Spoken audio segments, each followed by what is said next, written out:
friends meet Kyle Harrison. I can tell everybody on this call that as both a friend and a coach, Kyle is amazing, and I am thrilled that he is sharing a little bit of time with us today on his path to building a real estate investment portfolio of 350 doors. So, Kyle, the floor is yours.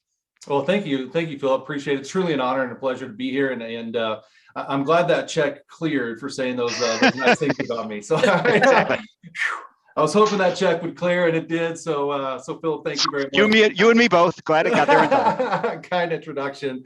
So yeah, here's just a little bit about me. Nothing. I just wanted to throw that out there on a PowerPoint just so you can see this. I did talk to Philip a little bit about this. I could spend 8 hours on this. Just obviously, I've been investing for 16 to 17 years.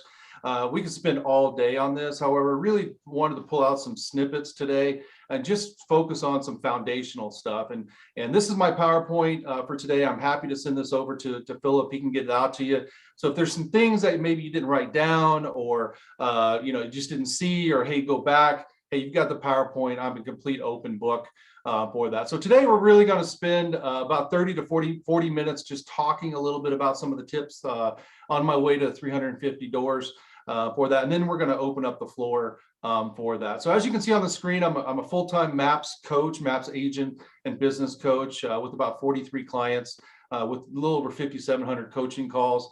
I think the biggest one of the proud things just on this financial journey is that we own a bookkeeping company called Your Bookkeeping Partner. We're real estate specific bookkeeping and payroll company using the MREA models and chart of accounts. We are very specific. This is our one thing, and we know money. So we want to very, very proud of that. And then obviously I'm on here as an active real estate investor. Gang, I use the MREA or MREI models. I mean, it's really, Gary produced a great book on this. And then I invest throughout the South and Midwest regions currently, and we'll dive a little bit more into that. So that's just a little bit about me for that. And we'll just let's just get started. There's, what are we going to really be discussing today is the big thing. And 5 things on here to take us to about 2 hours. I'm going to touch on just a couple of them and scuba dive a little bit more in here. We're just going to talk money, the right team, financing, pick your lane, and just some opportunities. Again, you're going to get this PowerPoint, so don't feel like you have to write everything down. Maybe take some nuggets away from today and let's just focus there. So I'm not sure all who's in the group. You may have a lot of investment properties, or you may not have none. This is really about getting started if you don't have none. Or if you don't have none, listen to me. If you don't have any, and this is maybe pick up a nugget or two if you're a seasoned investor. So we really want to collaborate, and then of course hold your questions till the end there, till about 30 to 40 minutes or so. All right, money. Let's talk money. If you want to grow your money, you better know your money. And what I mean by that is how often do you visit your personal finances? How often do you visit your business finances? I have a date with my money every Saturday morning. I like to model after millionaires and billionaires. Gary Keller visits his money weekly, right? He has a little thing that he totes around and he visits his money. How much in relationship are you with your money? So I just threw some questions down here that I ask myself a lot. It's like, how often are you visiting your money? What is your freedom number? What is the freedom number mean to you? Do you have it written down? Do you really have an expiration date? I'm going to share something with you that I just picked up and I thought was cool. It keeps me accountable. I have a countdown calculator, right? So I've got a countdown calculator to December 31st, 2024, right? So I stare at this thing every day. And I got this actually from one of our leadership coaches, Sajak Patel, where he knew almost every day to his goal is. My question to you is, what's your goal? What is your freedom number? Do you track your net worth? And what is your relationship to money? How often are you auditing your expenses? Had a client just the other day that we hadn't audited his expenses in a while, and he found 150 of fraud on his company card. Somebody was buying dinners in his area around 150 a month. Interesting, isn't it? So how often are you looking at your money, or how often are you looking at your credit cards how often are you really studying your P&L? This is, if you really want to say, how do I invest? How do I get out of this game of real estate through wealth? It all starts with your money. You've got to start having a relationship with your money. All right. The right team. So I get the pleasure and the opportunity. I've got properties in Kansas. I've got properties in Alabama. I've got properties in Illinois, Indiana. I invest all over. And you got to have the right team. And so what that basically looks like, you can see on your screen here is, obviously hire a great bookkeeper, accountant, tax advisor. Now, some people get tricked up in this. What's the difference between a tax advisor and accountant? My best simplicity of this is an accountant pushes paper and just files taxes. A tax advisor is actually giving me advice on where to push down my taxable income, right? So where can I be parking some of my money? We talk about cost segregation and bonus depreciation and some of these investing words. And I work with my tax advisor, who happens to be my accountant as well, talking about the best strategies on this. So this is a big deal right here. Commercial lenders, appraisers, title company, and real estate attorneys. I put that in the line here for a specific example. These are my 4 top relationships that I have. Now you're probably thinking, well, how does appraisers come into this? Maybe how does title company come into this, right? Of course, real estate attorneys and commercial lenders are a big part of this. Let me give you an example here. Lincoln Avenue. So I purchased a property, seller financed, and we're going to talk a little bit about financing here in a second. That property was in a phenomenal location. It was on, it's right backed up to a university, and it was five properties on the edge of this block, and it was worth about 900. And the guy was asking 1.5 million. Did my evaluation. I sent it to my commercial lender, part of my team, and I sent it actually to my appraiser and said, put eyes on this.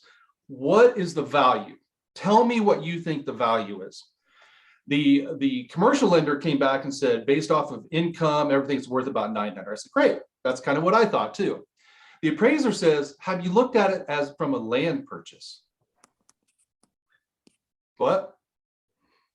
I said, tell me more. He goes, it doesn't work on paper how you purchase it, but this could be a great future development for apartments. Have you looked at buying it as a land purchase? No, I haven't. Let me run the numbers on that. It was a phenomenal deal. I ended up getting it for 1.1 million. And we're starting to work on developing apartments on it. If I did not have that appraiser look at it and give my team, give me a thought, I would not have put that thing under contract. And here's the coolest thing. 0 out of pocket. It's all seller financed until we get ready to develop it, right? So your team can help you get the deals that you want, because you are who you hang with, right? You are who you surround yourself with. If I would not have had that appraiser give me that different view, I would not be sitting on a potential development project right now. Okay, so I highlighted those. Those are really, really key team players for that. And then you go down here, investors, wholesalers, home inspectors. I got to tell you, wholesalers are just looking at it from the lens of making the quick buck. They can have the best deal. So really understand, it can befriend wholesalers. Investors, older investors are looking to get out of the business. They will do a carry. They will do a seller carry. Get to know some of the investors in your market. See what they have. Build relationships with them. And then, of course, I put equity partners and find the right investors partners down here. I have a lot of different investment partners throughout the country, and they find the deals, right? And it's just, it really, really works for that. So you are who you hang with. Who are you surrounding yourself with? Who are you surrounding yourself with? And are those people in alignment with where you want to go or where you want to be? Another example. Had a person that came up on my radar screen. He's 43 years old. He's very close to being a billionaire, and I cold called him. He's in real estate development. I cold called him up and I said, hey, can we meet once a month? I just want to pick your brain. Guess who I get to meet with 45 minutes every month? We talk. And I said, hey, well, how can I bring you value? Right? So he and I go through investing and talking, and he's like, you know what? Me talking out loud to you and teaching you a few things helps me better understand for my team. So this actually brings me a lot of value to be able to explain things to you so I can go take it to my team and explain it. So I'm bringing him value just by asking him a lot of questions. So again, going back to who are you surrounding yourself with? And are you bold enough to go call the people that where you want to be and just pick their brain? And are they a mentor to you? Will they be? Okay. All right. Financing options. This is a key to 350 doors. I put all these options down here. Everything that you see under here, underlined, is stuff that I've done. Commercial in-house, residential loan. Surprisingly enough, I've never done a residential loan on an investment property. Not saying it's right or wrong. That just has not been my strategy. It's usually a 30-year fixed.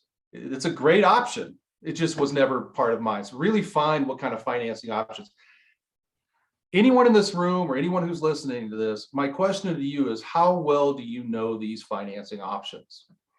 It is not about, your money is made in the purchase. And when you can figure out the financing options and plug that deal into whatever could work that you see on this screen, you can take down the property. Now, I've done seller financing more times than I can count. Why would sellers do that? Usually they either own the property outright or it's a big tax bracket difference for them. So this can be a win-win. Most of the seller financing are people older that have done it for a while and they potentially want to get out of the business. So then they can make 4 or 5% on their money. They essentially become the bank and it works for them because it actually can put them in a different tax bracket. So my question is, are you asking about seller financing? Would people do it? Right. And I just got, you see down there at the bottom on the 8-plex example, I just got an 8-plex under contract, right? I'm buying it. And then also I got creative on a 5-year payout. So the seller wanted something. I said, I'll give you this today and I will pay you the rest out over 5 years. Got it under contract. Burrito, among other things. So that's the biggest thing is really, I think we got some people on, not on mute there. There we go. All right. So I think, I think that's the biggest thing is get creative. Where, if the deal doesn't work, where can it work? And are you looking at it all angles? And it goes back to your team. Do you have the right team to put different eyes on the deal to put holes in your performance sheet on that? Hard money lending, great option. I've done that. Beware though. You want to make sure that you can refinance that property out, pay that hard money lender back in a timely fashion.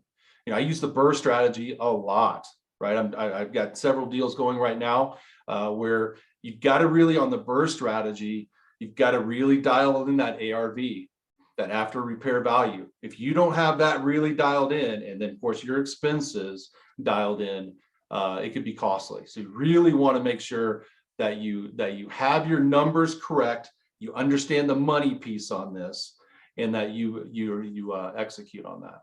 Okay. I've never done an IRA. My stepfather, who's an investor as well, he has. It's very complex. Get a professional involved. If you've got money wrapped up in an IRA and you want to diversify, it's definitely a great option for you on that. And I use mostly commercial and seller financing here. And then of course I use my cash on the BRRRR strategy.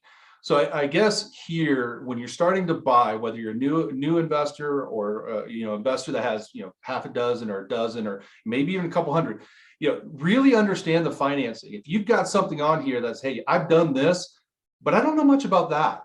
Start to do some research. Find some people that understand it and know it, and go pick their brain so then you can actually put this financing option in the tool belt for you to be able to take down a property if it's the right deal. Okay. All right. Pick your lane. This is probably one of the most important pieces of today, is really understand what your lane is and own it. One of the things that I see in coaching clients as well, and I see in other investors, is they're jack of all trades, master of none. Become a master in whatever investment lane that you want to play in, and get crystal clear on what your minimum requirements are. So I put a bunch of residential, single family. I've owned single family, duplexes, fourplexes, commercial properties, apartment complex. I just did my first syndication just recently. Put in with a partner, put $100,000 in a syndication just to try it because I've never done that. I know the people very, very well who are doing the project. So I'll know more about that. So I'm diversifying a little bit. I'm just understanding syndications and starting that. Anyway, I just did my first one just the other day. Distressed assets, bank notes, talk to banks. I'll be honest, we took down an 88 unit project. So it's years ago when the short sales, REOs, et cetera. And when a bank buys out another bank, they devalue the assets on their books significantly. So if you see anything in your market where a bank is buying out another bank, or a credit union's buying out something, there's a transaction going on there, that should be a red flag for you. You've got to get on the phones, look at that and see what assets that they have on their books and say you will buy that, right? If it works, if it makes sense for that, because they're wanting to offload on that purchase, offload that asset on there. So that could be a great opportunity. We bought 88 units, 25 cents on the dollar years ago because of that strategy for that. Get specific on what you want to buy. And I put mine down here. My specifics, I really don't even sniff at a deal if it's not 15% cash on cash. If it's in a phenomenal location and I really want to be in this area, maybe 10, 12, 100% is usually 15% minimum, right? And then it's always got to be a value add, meaning I've got to put money into it so I can refinance it out. And it's right now I'm working into a duplex minimum. So I'm not even looking at single families, for that. So you really don't build wealth through income. You build wealth through assets. So I get a lot of, oh, I'm a flipper. I'm flipping these properties. I'm wholesaling these properties. That's just income, right? If you really want to get out of this game, whether it's 3 years, 5 years, 10 years, you've got to start acquiring assets. And one thing I love about real estate, and I think we all can agree here on the screen, is more millionaires and billionaires are created in real estate. And we get to play in an industry that we know, we sell, we rent, we can become whatever we want in this space. Take advantage of it. Be that person to go build your wealth. This is probably the single most important piece that people struggle with is, what do I want to buy? Maybe start off with single families, maybe start off with a duplex, figure that out if you're newer. Maybe start playing with, like I am, with syndications, just to kind of see, like, what is it that you really like and are passionate about, and go for it. This is a big one here. Okay. All right. Opportunities. I put this down here just to really start to get your ideas flowing here and your thought processes, just to be thinking a little bit about what are some of the opportunities out there. Where can we go? For sale by owners, for rent by owners. One of the things that always sticks out in my mind with Gary Keller is he only sold the properties that he didn't buy. So are you the investor on every listing? Are you willing to make an offer to a for sale by owner? I coach some people on the investment side, and listings are everything, right? Leads, listings, leverage, right? It's the triangle. Well, now we're going down to the lead measure of how many offers are you making per week on properties. So if you want to buy 5 properties, there's 10, 20, whatever that looks like, there's a conversion rate to that, right? It may be 4 offers to every one you pick up. Well, if you're wanting to buy 10 properties, are you writing 40 offers a year? And how are you tracking that, right? People may say, go get lost. That's fine. Make the offer that works for you financially. Right? So you've got to be the aggressive. You don't want to be the silent realtor. You definitely don't want to be the silent investor. So back to this example down here, research property, really research properties. Fairlawn property was a property that we bought. And what's fascinating about that particular one is every unit that we purchased, it was a condo complex. Every unit that we purchased was appraised at $65,000 a piece. We purchased them at $24,000 a piece. And so we won the tax appeal almost instantly the day we closed on them. And we added $1 million in equity to the project. Understand what you're buying, understanding the tax side, understand really the zoning of the property potentially, like the Lincoln property, right? I would never have known that, right, if it didn't look at it from a land deal, right? Understand that. Look at the tax. What's the potential tax? What's it currently? What can you purchase it for? Now, I know it's a little bit harder right now. It's a seller financing, or excuse me, it's a seller's market. I'm still buying deals left and right. I mean, there's still deals out to be had. Don't waver on your foundation and your values of your investing, right? For me personally, I'm just talking about me. This is not anyone else. Not saying anything wrong with that. You buy the property, your money is made in the purchase. I could care less about what the appreciation is. It's all cash flow for me because that's safe, right? If you're buying a property on cash flow, if the market turns a little bit, you're fine.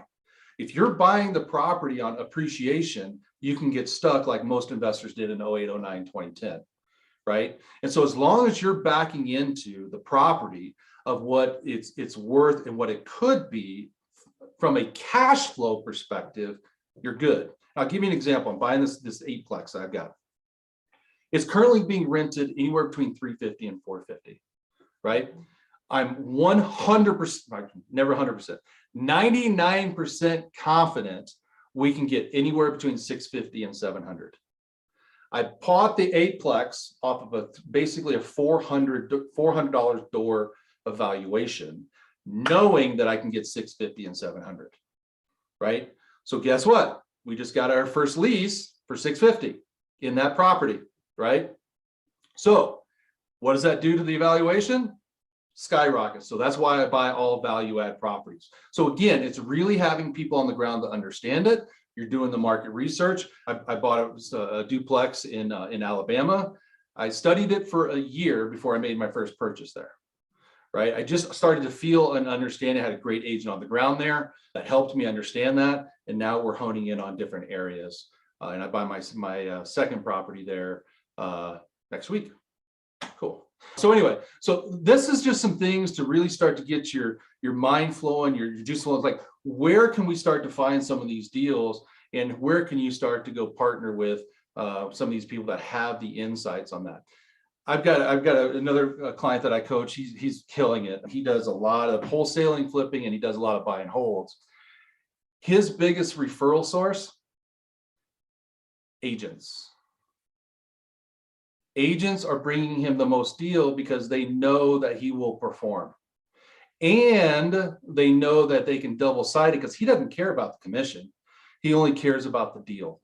So in your marketplace, where are you developing relationships with agents in the market saying, bring me the biggest turd in the market, I will buy it, right? So again, our agents can be our friends. These guys, most agents, I'm not saying anything right or wrong about this, most agents think in 3 and 6%.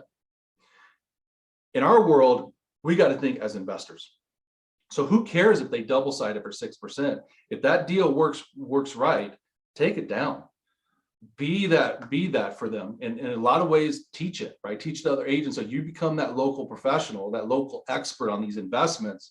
So when they have a property that it's an estate or needs a clean out or needs some money added to it, they call you. They get double-sided. I've got one agent that I coach that pays an additional $1,000 if they bring them the deal, right? So they've structured it in a way for that. So agents can be your friend throughout the marketplace. Go network, be kind, and really network with them and tell them that you'll take down some of these properties and this is what you're looking for, okay? And then, of course, this is what we talked about a little bit. Again, I could spend 8 hours on this thing. I just wanted to give you a surface level of some of the things that I've learned through here, just understanding the money, building the right team, like really understanding the right team, understand all the financing. If you don't understand it, go be the expert of it. Go really talk to people who are doing it, ask the questions that you need for that. Really figure out what lane do you play in. You start becoming jack of all trades, master of none, you can just get caught, right? Really start to understand. You may go buy a single family, you may go buy a commercial and start to figure that out. If you want to start scaling this, you got to really be the expert in a lane or two that you want to be in. And of course, really start to figure out some of the opportunities for that. Okay. I think we're right on 30 minutes. I'm opening the floor to questions. I'm here for you. So yeah, we can just open up the floor to that. I've got mine. Who's got questions? Jump in. Hey Kyle, Bob Gill from Boston. And my apologies, and Phil, my apologies, I was late coming in because I was shoveling Boston snow. We got our first storm, and Glad you're here, Bob. No apologies necessary. Anyways, one of the things I've done flips. I've done investments over time. I sold, and I'm getting back into it now. I'm shifting my model, and one of my biggest questions, and I invest locally. I don't invest across the country. I will invest where I know it. Which is the greater Boston area. And the biggest challenge that I have right now, in fact, I just put a deal under agreement. And biggest question is how to I know about value. I know the market is the cost. Is your cost to the rehab cost. There, especially now, prices are going crazy. Yeah. How do you do that and be safe?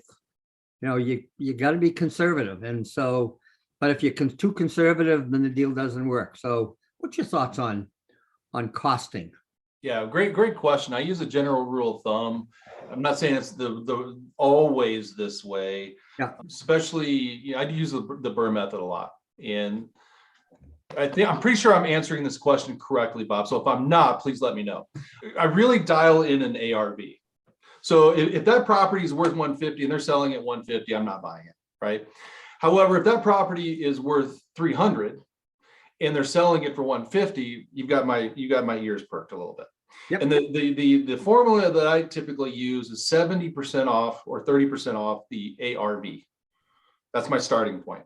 ARV, tell me. After repair value. Oh, okay.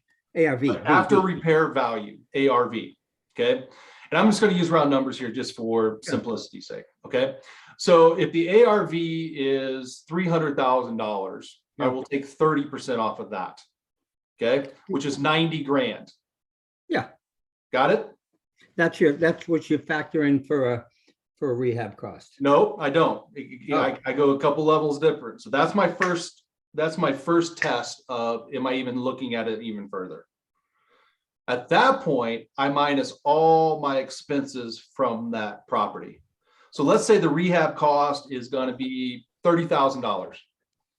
So now I'm at 210, I take 230 off, that's now 180. I can't buy it more than 180.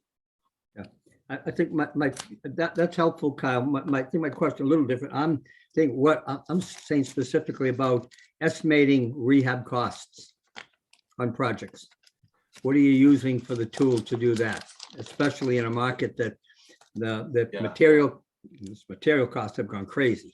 Yeah. So is there a general formula? Do you use one thing for singles? Do you use another? Is it, I've used square feet measurement. What's the cost for rehab for a single, for a condo, different sizes? Is there any rule of thumb? Because I don't use anything right now, honestly, because the market is so volatile. I get hard bids on things. Okay. So I really do. Before, when the market wasn't nearly as volatile, I could have a square foot price and flooring and start to get a really good idea of that. The market, the cost of the materials are fluctuating so much that I get a hard bid and really drill down my contractors for how long that bid lasts. Yeah, I'm thinking is prior to purchase is that I got a place under agreement and I had to put in a budget so I did it. I looked at the ARV. So the ARV is 1.37. So I purchased at 50% of ARV. Great. All right, starting one.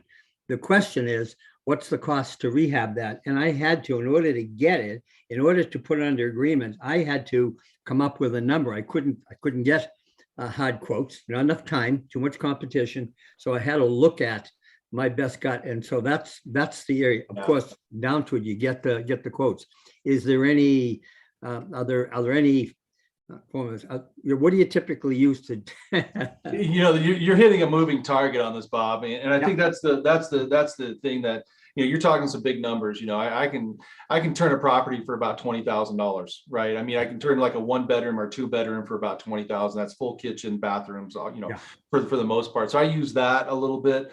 Yeah, If you're yeah. talking like a big purchase like that, I'm guessing it's a single family, take your best shot and Yeah. be uber conservative and then add another 10 or 15% on top of it.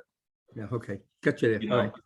yeah, that's, Okay, and maybe talk to contractors and really get an idea of what's their square foot price and start to, because the biggest thing is the roof, the HVAC, the plumbing and electrical, right? Those are the big cost ticket items typically. You can start to dial in your flooring and your painting per room. Those are things that are pretty consistent. Gosh, even appliances, you can't get them for 6 or 8 months. It's just weird, so you just really, you almost got to cross your T's and dot your I's even more now if you're going to take down something like that. yeah, no, that's what, no, this is a condo, it happens to be a condo, it's all interior, as they find out it's a gut rehab, gut down to the stud, so strip the walls, strip the ceiling, strip the floors, strip the trim, and then you're building it out, you're gonna insulate it, I mean, everything is new, and so, I was good at these numbers when I was actually building, I really had them, but now being out of it, on it, so I've done my numbers and now I'm going up, okay, I got you. Punt that to good sheetrock people. Punt that to some of your contractors that you're friends with. It really goes back to the right team, right? Yep. Here's what I've got. What do you think? What can you paint a room for? What size is that room? What's the trim cost per foot? Those types of things that they're seeing right now, and then just start to, take an audit of that every now Good, and and then. that's what I just did. I did it with a couple of contractors that I've worked with that, would like to take on the project. Yeah. I've done that in front of sort to it. Okay, that's helpful. Thanks a lot, Kyle. I really appreciate it. My pleasure. And here's the other thing too, Bob, I just piggyback on that a lot. Those contractors are probably really busy right now. So if the more busy they are, the more you're going to pay. So, be sure to get multiple bids if you haven't already, and just really, really question some of those things. Yeah, I'm doing it. Well, they are busy. And the other thing is they're taking on projects. So you get windows of opportunities. And so they're out there looking at projects. So yeah, it's a bit tricky getting into at this point in time, but yep, all helpful. I'm doing my due diligence. I'm getting their quotes and then I'm going after some independent pieces. Like I know the cost of flooring. I know the cost of painting. Right. Okay. Appreciate it. For me personally too, is I offer incentives for them beating their time that they will say. So if the project is, if they say it's going to be 30 days, I'll pay an extra 5% if they can get it done in 20. How about incentives for paying if they come in with the costs under budget? Sorry, folks, to grab all the time here, but yeah. If they come under, I'm okay with them making money. I just want the time because time is money. Time is money. Okay, gotcha. Yeah. Thank you. Appreciate it. My pleasure. Kyle, how long did it take you to put together the team, what you would now call your team? A while. Yeah. Yeah, depending on the different locations. I started with the real estate agent on the ground there, really got an understanding of what their thought was, what was their mindset, what's their experience. And then once I was comfortable with that, it's like, okay, then give me your HVAC, your plumber, your people. And then I started calling them and interviewing them, getting 2 or 3, really getting the understanding, getting a property manager on the ground there. What do they typically do the research, talk to other people in that market. What's their reviews? How well do they communicate some of those things? And I don't get 100% right. I do the due diligence on who they are. I think there's always a tendency. Let me just say, I know I have a tendency to I'll go find what feels like a deal in an area where I don't have a team. The outside. Yeah, you want a team. Right. And then it's, oh, well, crap, now I've got a project. Now I need to go build the team to go fix this thing, this property that I just bought. That. Yeah, the other thing too on that, Philip, is, a lot of times the agents on the ground, they're not building wealth, right? So if you bring an expertise and a knowledge into it and say, hey, you bring me the deal, we'll talk about equity ownership, roll your commission in that equity ownership or whatever that start. Now they got skin in the game, right? Now, so they really start to care of the partnerships on the ground there. Yeah. Good. Other questions? Anybody? I was curious, I'll just jump in again. What's your take on the short-term rental piece? I noticed that wasn't on your list. I don't know if you had an opinion on the Airbnb, VRBO. It seems like everybody and their brother, quote, wants to buy an Airbnb right now, unquote. Yeah. Phil, I probably should put that on there. I just asked them on April of 2020 how great Airbnbs were. Right. We call this thing called the pandemic hit. Nobody was traveling. Right. I know that I've seen the numbers. I have not pulled the trigger on one yet. People, they get over their skis like, oh my gosh, it's such a great return. I just don't know too much about it. Not saying it's a great space to play in. I would say if you're going to play in that space, go find the person who's doing it at a really high level and just mastermind with them. Like, what's the ins and outs? I'm just not that guy. I'm a long-term buy and hold. Got it. Okay. But, Just not one of your lanes. It's not. It's just not one of my lanes. Yeah. Not saying it couldn't be. I'm kind of interested by it. Yeah. I'm just not there yet.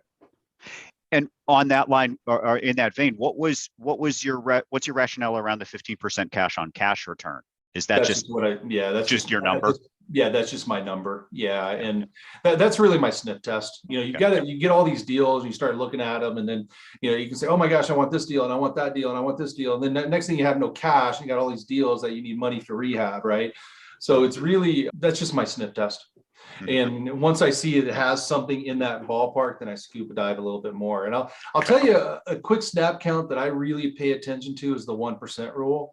And the 1% rule is if the property is $200,000 and you can get minimum rents of $2,000, I'm diving a little bit deeper into that project. So that's another quick snap count.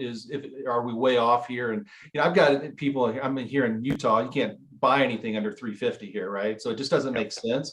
And I got all these things. Oh, this is a great cash flowing property. It's 500,000 and the rents are 1,500. What? Yeah. No, it's not. So that's just my minimum return that I look for. Where are the markets where you're seeing that 1% right now? Everywhere. Yeah. Okay. Just so Toledo, Detroit, Alabama, Kansas, Illinois, a little bit. Everybody's leaving Illinois. The property taxes are a little high. I still own a lot of properties there. Indiana, property taxes are really low. I'm seeing where else? Missouri. So it's a lot of just the low property tax areas that you start to see, and you'll find that you can still buy properties right now for 25,000. Yeah, in certain markets. I just missed one in Birmingham, Alabama. Speaking of which, low tax market. The same thing. Yeah. Cool. So what else? What other questions you guys have? All over Michigan. I'm an investor. Just need great people on the ground, which I assume if you're in this room, you are. So I'm all ears. I don't want to be mean, but Phil gets first crack. That's fine. I got capital too. I can be the second choice. That's no problem. There's a lot of deals to be had. Yes, there are. I think the other thing too, John, just bringing up that point, you don't have to have the capital. If you have the right deal, you will find the money. Just go out and build your relationships of people who have the money. A lot of physicians have money. They just want to park their money. They're sitting on a lot of cash. They don't know what to do with it. A lot of investors are looking for the deal. Get creative. I've rolled a lot of my commissions. I've rolled a finder's fee because I found the deal into equity ownership. I don't have to have 100% of everything, right? So, I've got 3% in some areas. I've got 7, I've got 10, I've got 100, I've got 70, I've got 50, so it's just, again, you go find the deal and you go find the right people that will take it down. You can have equity ownership in that. And you're building that as well. Kyle, you just said something that I know I'm going to, like, in the interest of full candor, I absolutely know this is a bias of mine. Like, I'll look at a project and I'll say, I know it's a deal. I can't afford it. I found it, but oh, well, it's not for me, rather than saying what piece of it could be mine. What if I did, how in other words, I need to learn to be more comfortable with, 6% of a cow is better than the hamburger in hand. Absolutely. And that's just when it comes to investment and ownership, that's a lesson that I know I personally need to remind myself of more often. I'll give you a prime example. I'm 7.3% of a project and I get almost $2,500 a month just dropped into my account. Mailbox money. Bingo. Yeah. I didn't have to have the capital. I just found the right deal. I found the right investors that would take it down, and I carved out the right equity. Now, here's the thing about that. You got to really understand what the equity can be. What investors that have a ton of cash, They want the deal. They want the cash flow. They want the income from that, right? Or whatever target that they are. So you got to really understand, what are they looking for? What will they take down, right? And then also, what is a reasonable equity ask? Right. So if you can get into a project and you've basically have broken down what the equity of that project is worth, each equity share, and now you're rolling your commission in or rolling in a finder's fee. So let's say that is 5 shares, and each share that you've calculated is worth $5,000, right? $25,000 of what has to be that's the ask, right? So some of these people that I see is, hey, I found $100,000 property. I want 50% and I don't want any money into it. No, that's not how it works. Right. So it's just, so investors will be fair. And I got a project. I pitched an $18 million project to an investor. I knew this was his wheelhouse. And before I pitched it to him, we negotiated my equity shares in it. And I had him sign an NDA on it. So before I gave it to him, what's that? Off-market deal that you found. That's exactly right. You're playing matchmaker. Yeah. That's correct. And I said, I'm not here to talk cash. I'm here to talk equity. This is the parameters of what this deal is. What are you willing to bring me in as an equity partner on? And then we talked about it. We negotiated that, right? So, and then once we negotiated, I put it in writing, I had him sign it. So again, get creative. If you don't have the capital, go find the partners that do and figure out how do they play? You know, one of my investors decided he and I were in conversation. He wants to invest in a dispensary. Well, I just got a lead on a dispensary and I texted him, and he has a ton of cash. And I said, hey, are you still interested in that dispensary? He's like, yeah, I'm interested. I said, great. I'm talking to some people this week. I'll keep you posted on that. Well, guess what? If that works out, I'm going to get equity ownership in that dispensary with their cash. I found the deal. On the deal. Yeah. So that's where you guys got to really think about that. Yeah. Okay. I think, is it Gil Group? I think. Oh, yeah, Bob. Oh, Bob, you're muted. Oh, you're on mute. I was. Here we are in Greater Boston here. Oh, gosh. Yeah, you just raised something for me. Separate from what I'm doing. I just took an offer this morning. I've got an off-market property. That's what I try to go after now, especially for these deals. Found an off-market property, found an investor. They put an offer in today. And so I'm sitting here. What do I get out of it right now? I get a commission. I could certainly take my commission. They're a cash buyer. And so you just open up a thought is this something now I don't have any relationship from the moment, but if the numbers look good, should I be considering, because I haven't been, should I be considering, for instance, I do have some other cash I could put up, but I'd rather be conservative and put up my commission as equity. Smart thing to do if the deal's right. The partnership's got to be right too. I mean, you just, Yep. do they know what they're doing? Are they, it's just, you got to have that relationship with them and have that conversation. For Yep. me as an investor, I could care less if you're reasonable on equity and you bring me the right deal that makes sense in my wheelhouse. It's a no-brainer. I'll bring you in as an equity partner. Okay, all about relationships up front. Yeah, and you're having that conversation up front, right? Yep. I got it. Okay. Yeah, because that's that. Do have. Yep.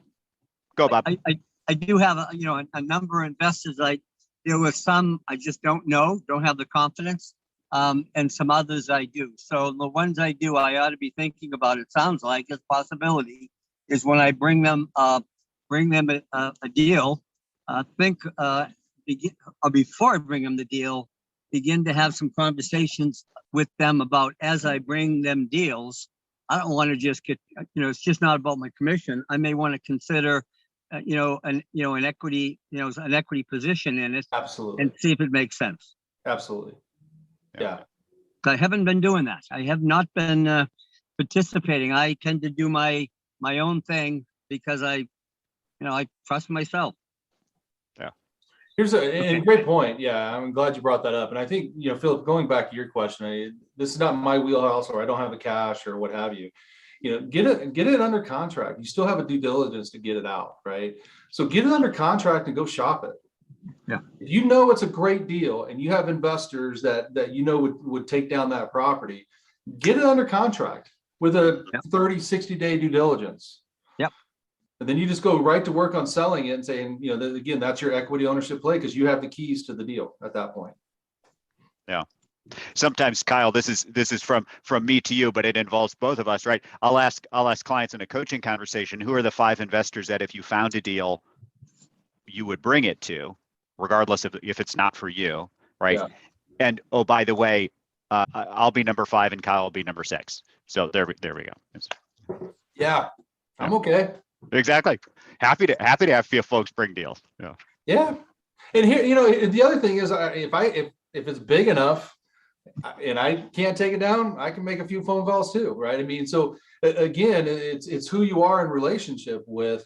And, if you bring me a property on a college campus that is, that's potentially a value add. I mean, some of my friends just bought a 1,000 door, 50 units.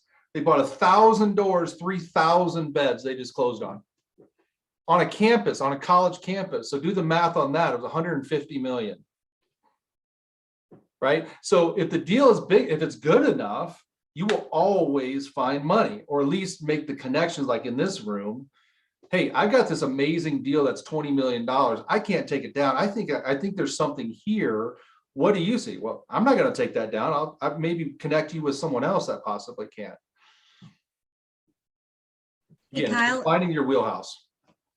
Hey, I'm sorry that I couldn't join until 2, but this has been really enlightening. My question is along the lines of what we've been discussing, which is, how do you creatively find investors and vet them? And then are there any red flags that have told you in the past, I shouldn't have gotten in business with that person? Yeah, so vetting investors, the people who know them the best are usually commercial lenders and title companies. They all know who the investors are in your market. Okay. If you've got great relationships with them, go talk to them. So that would be the first vetting of that. And then at that point, call them up, prospect them. Hey, I've got some projects that are coming down the pipeline. I really want to understand your mindset and your game plan in buying properties. That if I brought a property and landed on your desk, that you would take it down immediately. I would like to know what that looks like. Right. And just another project that I had, I didn't know a buyer for it. I'm like, man, I think this could be a really cool opportunity. So I got on the phone with some of my lenders, commercial lenders in different states, and say, I have this property. Do you know anyone who plays in this arena? Yes, I do. Let me connect you to that. Awesome. Got on the phone with them and said, hey, we have a mutual friend. He says that you play in this space. He's like, yeah, let me take a look at that. Yeah. Kyle, I love the idea of talking to lenders and title companies, because they are going to know the hitters. Yeah. They're going to know the hitters. They're going to know who performs. They're going to know who's great to work with. Yeah. Even real estate attorneys know the players too. So go build those relationships with those guys, and they'll probably use you too. Because I've got real estate attorneys that call me. I wouldn't say all the time, but they'll email, hey, do you know this person? Yeah, stay away from them. They're crooks. Yeah. Or yeah, these people are awesome, amazing family, whatever. Yeah. Thank you. My pleasure. Yeah. Cool. So I'm here for another 5 minutes, gang. I was going to say, bottom of the hour. Any questions before we let everybody go? Kyle, what's the biggest mistake you ever made? I had the wrong partner. Had the wrong partner. Okay. I lost, I almost had to sue him, and I lost 25,000. That was early on in my investing career. So that's where I'm one of those things is choose your partners wisely. And I think the other thing too is we all, everybody says, oh, I want to invest. Let's pull our money together and let's go buy properties, and it is an affordable mistake. You're absolutely right. Yeah. Yeah. Let's get all 3 people get together and go buy properties. Wrong. In my opinion, just my opinion, each person has to serve a purpose for that project. Right? Yeah. If it's a capital issue, you can go find people that will loan you money. If it's a true partnership, one person does the property management and you're the capital or whatever, like really choose your partnership for that. If it's 3 realtors to go buying properties, choose your partners wisely. And here's what I will say on partnerships. It is super easy to get married. It is super hard to get divorced. Develop your exit strategy, develop your divorce before you get married in a partnership, and drill that down. Because everything is great when partners are wanting to get a business together. It's horrible when you want a divorce. So have the divorce in play first before you get married. That'd be an advice. Yeah, really good advice. Feels to me, Kyle, like everything today was about relationships and people. I mean, at the end of the day, all of these things depend on money, opportunity, contractors, business partners. Yeah. It's all about building that team. It's building that team. That's exactly right. Yeah. And if you're missing a team member, focus on that. Like, what team member am I missing? I love Gary when he always talks about when I feel like I'm not growing, I'm missing a relationship somewhere. Missing a relationship. Yeah. Right. So go figure out what that gap is for you and go find that relationship until you feel like someone is good and be honest. Yeah. Somebody that you work with. Yeah, exactly. And then, the other thing too, Philip, is there's people in your market that you would love to be in business with that are not in real estate, or maybe they're real estate investors. Mm-hmm. Just call them up. I would love to be in partners with you. What can I bring? What kind of value can I bring to the table that would allow me to be partners with you? We're not the silent realtors. Don't be the silent investors. Don't be that. Yeah. Kyle, I know you're just about out of time. I had said earlier that I invest locally. I invest where I can get my hands on it, that I can touch, I can feel. I know the markets in Greater Boston. I've seen a number of opportunities in Florida. Got some relationships there, got people down there, but I haven't gone there. What's your thought? Is there? I'm concerned. I don't feel comfortable investing in areas where I don't have a good feel for things. I guess it's maybe the role you're in. I typically either find properties or valuing properties, but is there? Because it sounds like you're around. That's not a concern for you. 3/4 of my properties I've never been to. Yeah, gotcha. Hear that? Okay. I've closed on an 8-plex I've never seen. Yep.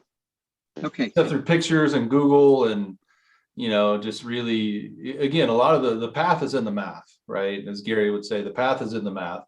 If it makes sense, you've got the team on the ground. You just gotta pour into them and coach them and hold them accountable. So there must be someone.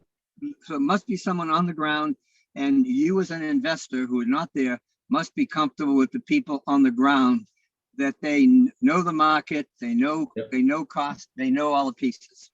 And once you know that, you're comfortable with them. So that's back to relationships. And they're equity partners in the projects. I mean, they are, right? I'm helping them grow their net worth as well, and their wealth building. Here's the thing about it, and there's no right or wrong to this. If you're in a high cost market, you're putting a lid on your opportunities, right? And the other thing too is, I think it's 92 or 93%. I think it's 93% of all realtors don't own real estate. They talk about it. Wow. They just don't pull the trigger on it. So if you're an investor, you're one of 7% in the world of realtors that own investment properties. Interesting. So there's people that want to talk about it. However, you come in and actually will do it and show them and teach them, and they can get equity ownership, and they see that check hit their mailbox. Guess who has a loyal client for life? Yep. Gotcha. Okay. Thank you. Wow, my pleasure. Absolutely. All right. What are we not asking? What are we not talking about that you really want to know today? Such a good question. Nothing? We learned it all? Well, no. So if it all makes sense, the pregnant question is that if we know it all, why aren't we doing it? What holds us back? That's the question, Bob. What holds us back? Yep. And It's uncomfortable, lean into it, because that means you're growing. That's all right. And for me, I tend to be conservative and will wait for the, I'm not aggressively going after like this. And this was helpful just to hear you. It just opened up my eyes to a number of possibilities. Possibilities mean ways that I can invest in different roles with different people in different areas that I wasn't considering. I was pretty much considering, it's me and I will get, and because I don't have partners. Typically don't. I don't have partners. I pretty much do it myself. And the partner thing is big for me. So I have to really look at that one there. Look closely. Okay. Well, it's that idea. If you're, for example, if you find the deal and you roll your commission in the form of a small equity share, well, no one wants to lose it. It would have been nice to have the income, but it's, that might be a better long-term path. Yeah. To, the pressure of doing it,